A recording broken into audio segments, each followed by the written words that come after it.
इस्तीफा देना पड़ा और आम आदमी पार्टी के चुने हुए 3 पार्षद बीजेपी की तरफ हो लिए, इसको कैसे समझा जाए? देखिए, पूरा का पूरा घटना चक्र जो देश में हो रहा है, चंडीगढ़ में मेयर होता है, मुझे लगता है कि देश के 90% लोग तो ये भी नहीं जानते होंगे।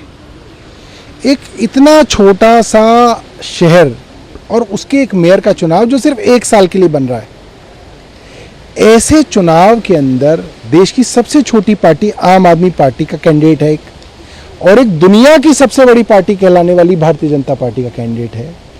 और भारतीय जनता पार्टी एक इस छोटे से शहर के मेयर के चुनाव में क्या क्या नहीं कर रही, ये पूरा देश देख रहा है। इनका प्रजातंत्र में क्या विश्वास है, इनके अंदर सत्ता की कितनी प्यास है, ये सबको पता चल रहा है। पहले जब इन्हें पता चला आम आदमी पार्टी और कांग्रेस का गठबंधन हो गया तो इन्होंने चुनाव टाल दिए। कोर्ट जाकर हमें चुनाव कराने पड़े हैं। जब चुनाव आ गए तो उन्होंने प्रिसाइडिंग ऑफिसर को बेईमानी करने के लिए कहा और प्रिसाइडिंग ऑफिसर ने बेईमानी करके वोटों को कैंसिल करके इनके कैंडिडेट को जिताने की कोशिश की। और जब सुप्रीम कोर्ट ने इनकी बेईमानी, इनकी चोरी, इनकी डकैती पकड़ ली तो अब ये पार्षदों को इधर से उधर करने में लगे हुए हैं। मैं आपको ये बताता हूँ, जीत अंततः सच्चाई की होगी, आम आदमी पार्टी की होगी। और इस छोटी सी जीत के लिए पूरे देश के सामने भारतीय जनता पार्टी एक्सपोज हो गई है। लेकिन सर, आज ईडी को लेके आप लोगों ने बात कही, खुद सीएम साहब ने जो कही कि मामला जब अब कोर्ट में चला गया है तो ईडी को कोर्ट का इंतजार करना चाहिए। तो क्या ये साफ हो गया है कि अब ईडी के किसी संबंध पर सीएम साहब जो हैं दिल्ली वो प्रेजेंट नहीं होंगे? देखिए, ईडी जब अपने सम्मन्स के लिए कोर्ट चली गई और कोर्ट ने इस मामले का संज्ञान ले लिया तो अब कोर्ट तय करेगा कि अरविंद केजरीवाल जी को सम्मन जो दिए जा रहे हैं वो सही दिए जा रहे हैं या गलत दिए जा रहे हैं। अगर आपको सम्मन ही देने थे तो आपको कोर्ट नहीं जाना चाहिए था। और जब कोर्ट ने अरविंद केजरीवाल जी को 16 मार्च तक की मोहलत दे दी तो ईडी को जो सम्मन भेजा है, इससे पता चलता है कि ये बहुत ज़्यादा जल्दबाजी में है और इनको अब कोर्ट की प्रक्रिया के ऊपर भी विश्वास नहीं रहा है।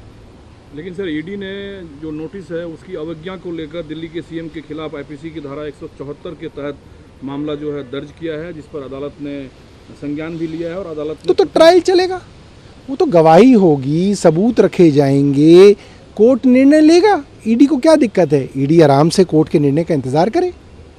ठीक है सर, जल बोर्ड को लेकर क्यों कन्फ्यूजन की स्थिति है? सीधे तौर पर के पास अगर ये अधिकार है कि जो कंज्यूमर्स हैं तकरीबन 10 लाख, उनको रियायत दिए जाए जो बिल की रॉन्ग कैलकुलेशन के साथ आया है घर पे। देखिए, दिल्ली जल बोर्ड के करीब 27 लाख कंज्यूमर हैं, जिसमें से करीब 10.5 लाख यानी कि 40% कंज्यूमर दिल्ली के अंदर पानी का बिल नहीं दे रहे हैं। बड़ा कारण ये है कि उनको लगता है जितनी पानी की खपत उन्होंने की उससे कई गुना ज़्यादा के बिल उनको दे दिए गए। दिल्ली जल बोर्ड का ये मानना है कि ये गलती दिल्ली जल बोर्ड के मीटर रीडर्स की और रेवेन्यू डिपार्टमेंट की है और इस गलती का समाधान करना चाहिए। एक वन टाइम सेटलमेंट स्कीम के तहत हमें अपने कंज्यूमर्स को एक मौका देना चाहिए कि वो सेटलमेंट करें, अपना एक आंशिक बिल जो भी उनका बनता है वो भरें और उनका दोबारा से खाता ज़ीरो से शुरू हो जाए।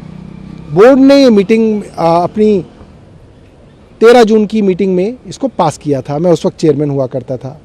अब इसको कैबिनेट में लाना है, मगर जब आईएएस अधिकारी इसको कैबिनेट के सामने ही नहीं लाएंगे तो कैबिनेट इसके ऊपर कैसे फैसला करेगी? तो आज मुख्यमंत्री जी ने सदन में ये कहा कि एलजी महोदय उन अफसरों को आदेश दें कि वो कैबिनेट में इस स्कीम को लेके आएँ और अगर वो आदेश नहीं मानते तो एलजी साहब के पास पावर है, वो उनको सस्पेंड करें, उनके ऊपर एक्शन लें, उन्हें नौकरी से निकालें।